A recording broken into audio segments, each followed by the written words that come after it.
Thanks for tuning in to 11's Dirt Life. Today I have with me my beautiful wife Michelle, and we have her 2020 Gladiator Mojave Edition, and we are going to talk to you about the new Milestar Patagonia M So this is the Patagonia tire.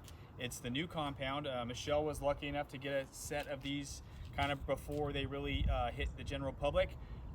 Actually before me, in fact. I was in line to get a set, and I run 40s on my Jeep. We're talking about maybe doing 42s. Those weren't available, so when we talked to Milestar and they had the 38s, we jumped at the chance at putting them on her Jeep and just kind of running through the paces and see what they can do. I've been running the Milestar Patagonia. I ran 38s and 40s on my JK and my JL. I've run a couple of different sets. I absolutely love the tire, so the fact that they improved the tire I think is great. Michelle, you want to kind of talk about your feedback on what you think about the tire so far, and then I'll kind of get into the details of what they've done differently to the tire, but why don't you go ahead and tell everybody just your experience on what you think about the tire in general. So the Jeep's about 1.5 years old. I've been running a different set of tires before this and had 45,000 miles on those tires, and I like them. I didn't have any complaints, but when these came available, I jumped at the chance and have in just a month put on over 3,500 miles on them. So I feel like I have a good feel of the quality and kind of how they track.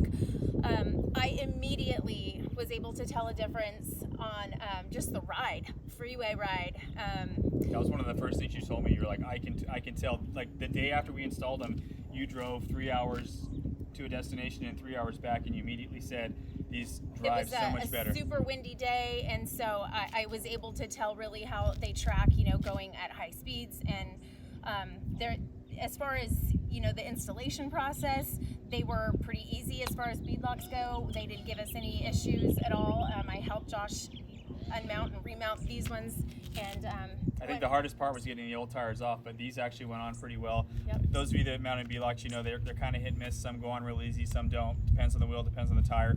We didn't have any one of these tires that really gave us too much trouble. I mean, we were able to get them all on pretty much no problem. We were in the rush because we got them right before Easter Jeep Safari, so we wanted to get them on before the trip to head out there. So, and then did you notice anything in terms of ride quality? Like, did it feel like, so with Milestar, the way that they're run, or the way that they're designed is to run on the center tread block, so you typically run a higher PSI. So we were running, I think your Cooper's at like 28, and we're running these at 35. So did you notice any difference in, did it feel stiffer or rougher or anything like that? No, definitely not. It was a very comfortable, smooth ride. Yeah, Absolutely. I agree. I think if you have a good suspension, good shocks, good coils, whether it's coilovers or whatever your suspension setup is, a higher PSI is not going to make that much of a difference. I think Milestar's thought process in the higher PSI is to be closer to an OEM spec, so your tire does run better on the road. I'm going to kind of talk about a couple of things that are different about this tire. So it looks exactly like the original Patagonia, right? So Milestar Patagonia has been out for a few years now. Like I said, I've run a few sets. From a visual aspect, the tire looks identical, but the tire is almost completely redesigned for compound is different. There's a little bit different, I believe, in terms of the tread pattern is pretty close, but I think they have some siping differences. I'm not going to get too technical with everything. All that stuff's available on Milestar's website. Actually, Andrew at Milestar did a really good video on their YouTube channel kind of explaining all the differences. They still have the 3-ply sidewall. One of the things we did was, and I don't know if people do this or know this, but a good thing to do if you air your tire down a lot and go off-roading, especially with beadlocks, is to break that sidewall in. So we aired it down. What'd you air it down to, 15 PSI? Yeah. 15 PSI. You can go a little bit lower if you want. And just drove it around town. So the whole time we were in Moab, she was driving around, between 12 to 15 PSI, depending on what she was doing. And then that was breaking in that sidewall. That way, when you air it down, it gets a really good, sidewall flex on it. So for better traction and things like that. One of the things that Milestar did with the new compound is design it to last longer. I think some of the maybe shortcomings of the prior Patagonia was tread life, and that can happen for a lot of reasons. It was a softer compound, to my understanding, and then if people weren't running proper pressures or had an alignment issue or suspension issues, there was some tire wear patterns. So what Milestar actually did, which I think is really cool, and this is one of the reasons why I like to partner with brands like Milestar, I try and pick brands that are really interested in the people that are involved in the brands and just the sport in general, is they took feedback from all of us, from all the people that have been running the tires, from their ambassadors, sponsors, whatever you want to call them.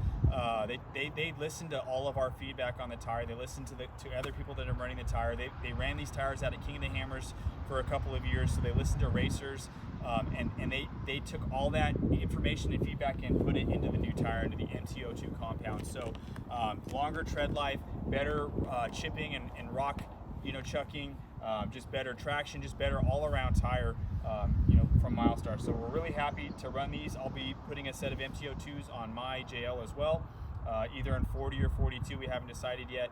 I would love to run that 42, but that kind of involves a little bit more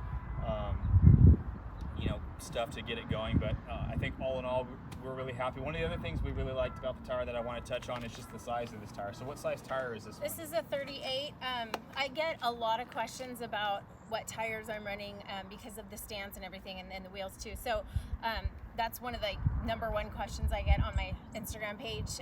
38, they are perfect for a built 44, and I think Josh is going to show you a little more up close view of the tires in a minute here. Yeah, so 38, 1350, and like Michelle said, this is a great size tire for a built 44 axle. So if you've got chromoly's, you've got some C-Gus at your trust, you want to run a bigger tire, but you're not really built to run 40s without going too far down into that topic. 40s should be run on a 60 or larger axle, in my opinion. There's way too much stuff that can break, way too much rotational mass.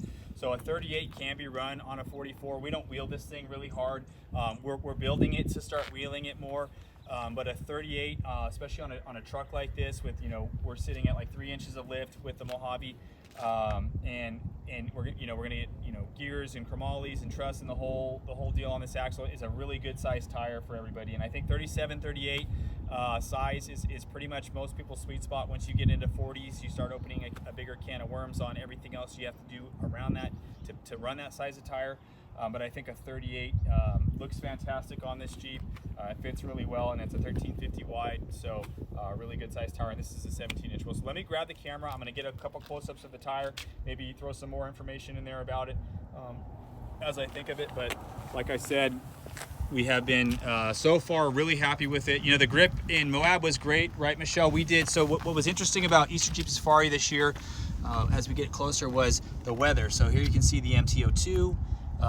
But from all intents and purposes, it really looks like the same tire, right? So it looks very similar. You've got the Miltech, and one of the cool things I love about the Milestar tire is the little like Easter egg here. We got the High Life on there, so we're living the Milestar High Life.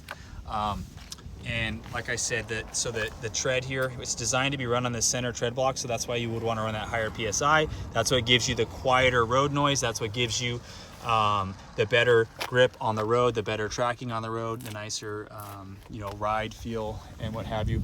But going back to the off-road performance we had with the tires, was the weather in Moab this year was really interesting. It was kind of warm the first couple days, and then it got really cold and it actually snowed. So we were in good traction to snow traction to loose dirt traction, and the tires worked really well in all of those conditions. Obviously, we will put them to the test as it goes forward, and in other conditions with the Jeep, so rock crawling and things like that. But as far as airing the tire down and getting good bite and having good traction, it worked really well. So as always, thank you for tuning in, and appreciate everybody watching the videos, and like and comment if you have any questions on anything, and thank you again.